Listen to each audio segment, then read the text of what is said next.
দোস্ত, কোটা সংস্কার আন্দোলনের সময় নক বলছেন একজন নির্যাতক সরকার দেশ ছেড়ে চলে গেছে, পরিবর্তে অন্য একজন নির্যাতক সরকার বসবে, এটা আমরা কখনো হতে দিব না এবং আমরা এটা সমর্থনও করি না। একজন নির্যাতক গিয়েছে, আরেকজন এসে বসবে, এটা আমরা কখনো হতে দিব না। তাহলে কি আন্দোলনের সময় নকরা বিএনপিকে ইঙ্গিত করে কথাগুলো বললেন?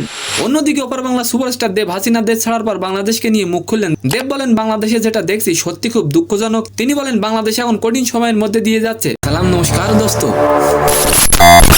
গণ আন্দোলনের চাপে পড়ে দেশ থেকে পালানোর পর বর্তমানে ভারতে অবস্থান করছেন শেখ হাসিনা যুক্তরাজ্য ও যুক্তরাষ্ট্রে যাওয়ার ভিসাও বাতিল করে দেওয়া হয়েছে। দোস্ত, এমত অবস্থায় দেশ থেকে হাসিনা চলে যাওয়ার পর দেশের প্রধান উপদেষ্টা হিসেবে বেছে নেওয়া হয়েছে ডক্টর মোহাম্মদ ইউনূসকে।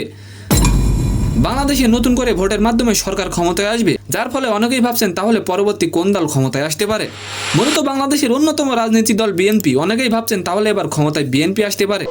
তবে কোটা সংস্কার আন্দোলনকারী সমন্বয়করা বলছেন একজন নির্যাতক সরকার দেশ থেকে চলে গেছে, অন্য একজন সরকার এসে বসবে, সেটা তারা মেনে নিবে না। দোস্ত, তাহলে এখন প্রশ্ন থেকেই যায়, তাহলে কি বিএনপিকে ক্ষমতায় দেখতে চান না তারা? এই বিষয়টি নিয়ে আপনি অবশ্যই একটি কমেন্ট করে যাবেন।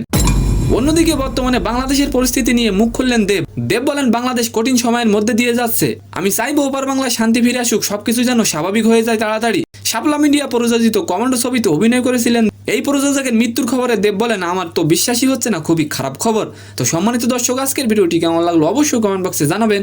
আর ভিডিওটি যদি ভালো লাগে অবশ্যই একটি লাইক দিয়ে আমাদের চ্যানেলটিকে সাবস্ক্রাইব করে দিবেন। ধন্যবাদ।